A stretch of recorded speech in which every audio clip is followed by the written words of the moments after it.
When it comes to receiving feedback, whose do you listen to? Whose do you toss aside? And how are you supposed to know the difference? Hi, welcome to another episode of Business Mindset Mastery. My name's Heather Gray. I'm a mindset and performance coach. I work with business owners, leaders, and entrepreneurs. You can always find me over at choosetohaveitall.com. And today's podcast question comes from my Facebook group. I was doing a little bit of a group check-in with my community. If you're looking to join a mindset community where mindset is a daily practice, please do find me over in my Facebook group called Choose to Have It All and join the conversation. But I was talking in yesterday's group, just checking in, seeing how people were doing. And one of the questions that came up was, how do you receive feedback? Who do you listen to? Whose support are you supposed to absorb? Whose criticism and constructive feedback are you supposed to listen to? And whose are you supposed to toss aside? So let's just dive into the question. Boundaries. I'm having a hard time finding mine lately when it comes to myself and others. Maybe it's boundaries. I'm not even sure after learning so much the past year about fear and its many disguises. What happens is that other people's feedback and genuinely harmless comments about my future business tend to stick in my head as criticisms, and they lead to self-doubt. Even when I feel like I've got all my ducks in a row and I'm so pumped about my creative and business mindset, I keep feeling hijacked from making the next steps. But I'm wondering if it's time to go back to basics and refresh my understanding of boundaries in hopes that a change in perspective with this can help me be at peace with the very regular conversations I have with other people and continue to trust myself with my vision. In other words, these people are supportive and not critical, so it's not that I'm simply surrounded by jerks. It just seems like other people around me know how to hear feedback and sort out what serves them and discard what doesn't. And I feel like a damn sponge to it all. I'm also curious if this kind of work is best dealt with in one-on-one therapy, or if there's a recommended book list or other resources that you have to use a general framework for learning how to talk to myself and others with healthy boundaries, what good boundaries feel like, and what emotions are at play, etc. I love this question because I think when we're working on mindset and when we're working on listening and tuning into our own gut, we also have to make room for the idea that we're not going to know what we don't know. We are going to need outside perspectives. And when it's us taking the risk and it's us putting ourselves in the arena and standing on the ledge, everyone can have an opinion. I know you came to me with this question with a concern that it was a boundary issue. I don't necessarily know it's a boundary issue. It might be like an internal boundary issue for you. It's a little bit of deciding who your tribe is, deciding who you trust, who you want to lean to, who your go-to people are for consultation. But the first thing that I want you to think about in terms of feedback, the first feedback you should listen to is the feedback you ask for from a specific person you want it from. That's a really good internal boundary for how to accept feedback. That you have decided there's something you're second guessing yourself on. There's something that you want a second pair of eyes on. There's something you're feeling unsure of, and you want someone's specific 2 cents on that problem. So for example, right now I'm in the middle of pitching my products and services to a thought leader in the industry. I have one person I'm going to go to for that. My partner in crime on the business coaching program that I'm running, Jessica Lorimer. She's over at smartleadersell.com. And I'm going to go to her because she's my go-to person for sales. She's my biz bestie. And I really trust her to correct me with a supportive attitude. I'm going to feel cared for, and I'm going to learn the thought process so that whenever I get her feedback and I hear from her what she has to say for me, I'm going to not only be able to apply it to this particular pitch, but I'm going to be able to apply it to all future pitches because she's my person and I've decided that. She hasn't informed me that she's the best for the job. She hasn't told me that she knows better than me. She hasn't said, here, let me do it. She's the person I trust. I have decided that I'm the driver in my car and in my business, and she's the person I'm going to go to. However, you and I know that because we're both in my Facebook group, that if I were going to put this out there in my Facebook group, we have about 250 people so far. If I were to put this out there and say, hey, I'm about to do a pitch and, trying to work with a thought leader and industry leader in our space, everybody would have an opinion about what to say, what not to say, how to word it, how to phrase it. I don't want everybody's opinion.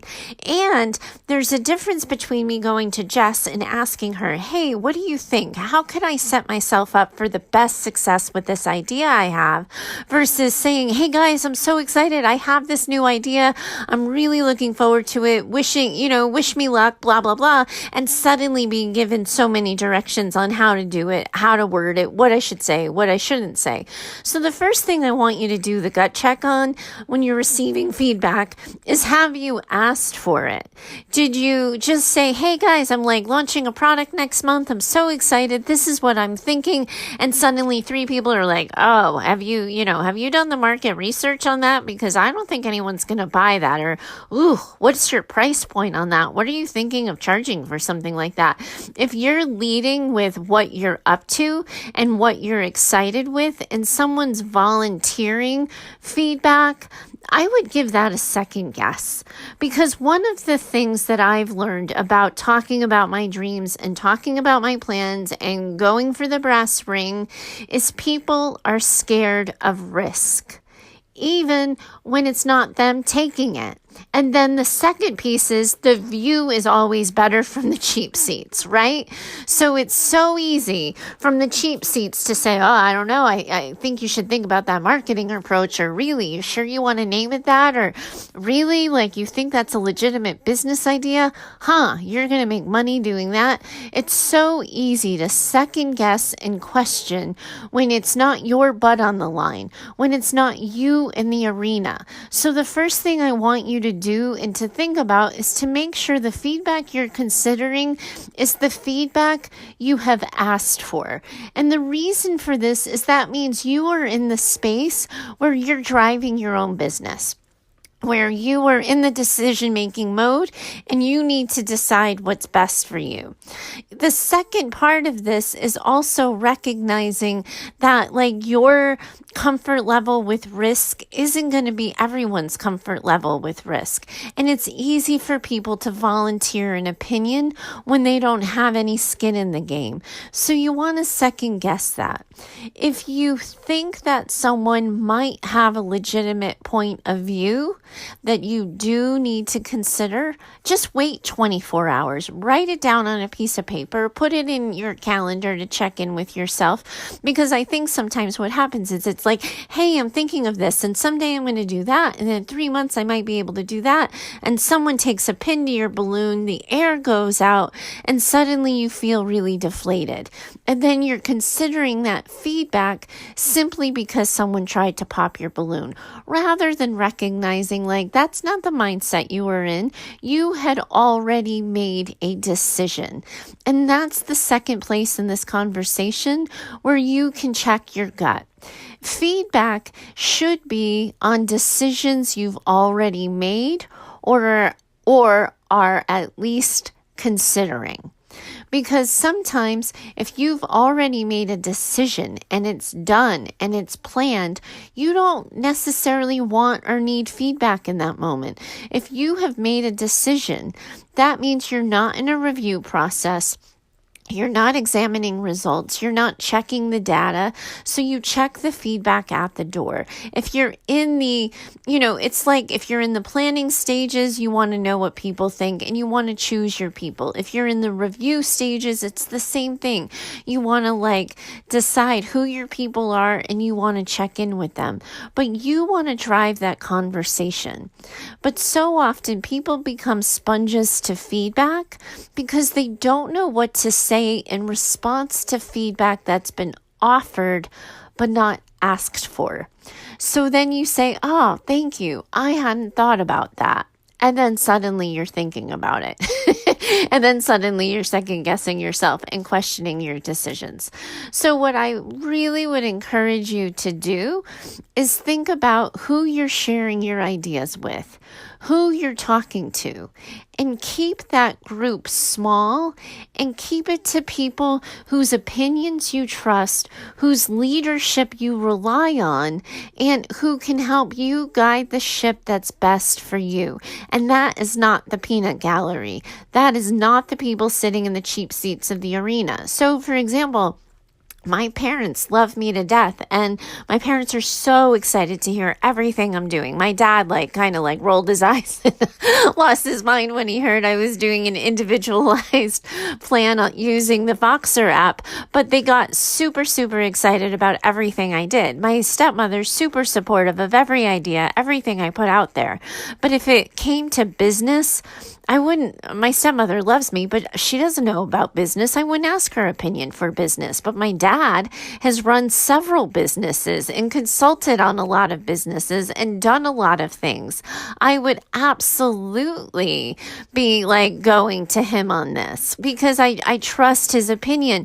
Just like if I'm putting an opinion out there, if I'm, trying something, sort of telling people what I really think or getting a little more personal, I might check with one of the girlfriends in my tribe because it's not about a business decision. It's about how much am I going to show up here and what do you think of this idea?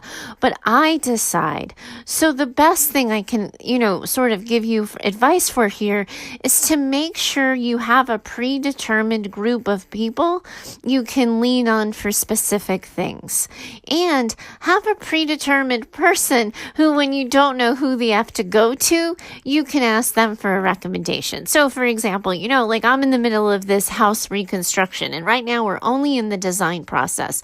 We're designing the inside, we're designing the architecture, we're redoing all of the awful landscaping the house has. So all of these people, anytime it comes to making a decision on a service provider, my realtor has a Rolodex that is worth its weight in gold. She has awesome people, often really good service providers. I don't know who's going to be the best plumber. I don't know who's going to be the best electrician, but she does because she's referred them to so many other homeowners that she absolutely knows the best people and the most reliable people for the job. So I might ask my dad, if he thinks I should do XYZ, but when it comes to actually deciding who to hire, I'm going to go to my real estate agent's Rolodex because I know that it's good. But if you feel as though you're surrounded by people who love you but don't get your business, they get to love you and support you from afar, but you don't need to absorb their opinions. The other thing too is that accepting feedback, considering new ideas, for a lot of people often becomes a way of stopping. It slows the train because now suddenly you have something new to consider. There's a new idea that you had never heard of. There's a new point of view that you need to do. So sometimes absorbing feedback stops you from taking action. And because it feels like work, because you're thinking and you're planning and you're redesigning and you're reconfiguring, you don't realize you're getting in your own way. So the other thing you want to do is ask yourself, would this be done if I wasn't stopping? Because this just might be your very veiled, hidden excuse for not taking action, for not putting yourself out there.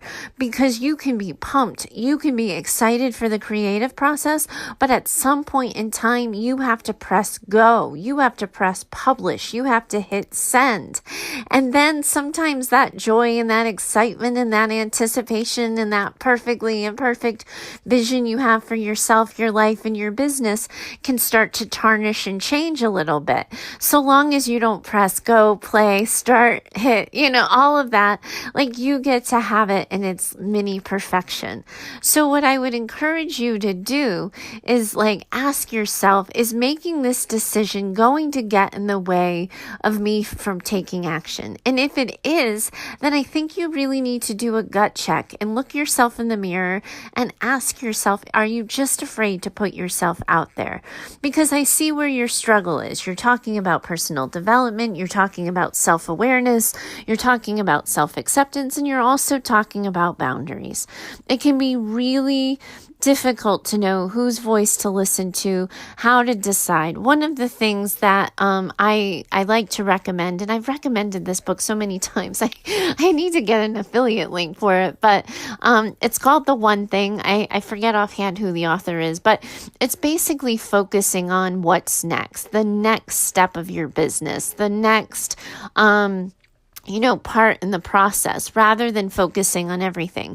So the other good way to measure and judge receiving feedback is looking at, do you need this kind of feedback on this topic now? Can it wait? Is it involved in the next thing? Can you sit with it? Can it just sit on the back burner for a bit? Do a gut check with yourself, because we don't need to know all the things all the time in the moment we need them. Like, it just doesn't need to work that way. So if it's about the specific thing you're about to do, the next step in your business, perhaps you want to stop and consider it. But if it's not relevant to what's in front of you, then don't bother with it.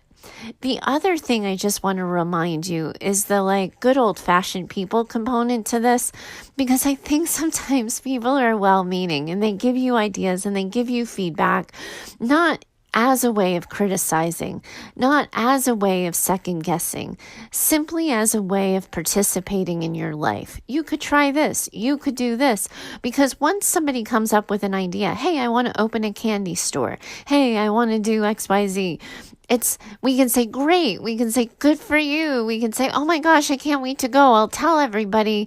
But it's hard to feel like you're participating in the conversation, or for people who are especially close to us, that we're a part of this really cool thing our loved one is doing.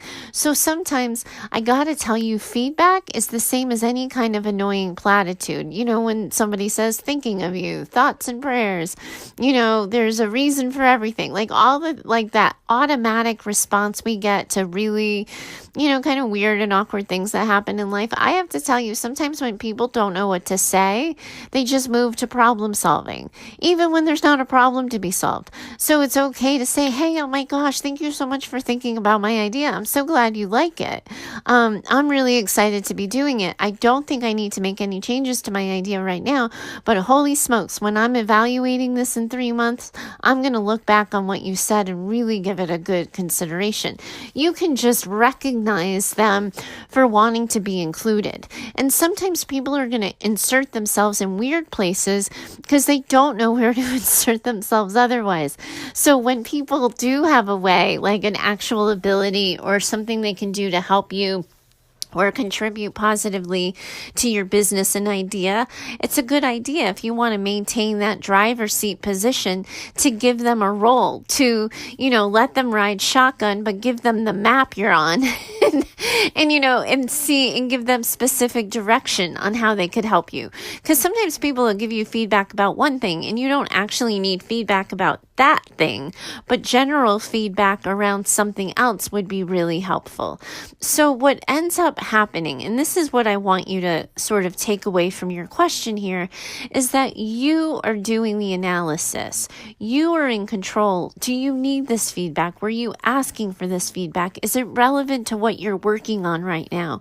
Is this coming from somebody whose opinion you not only respect, but recognize as an expert for what you're working on?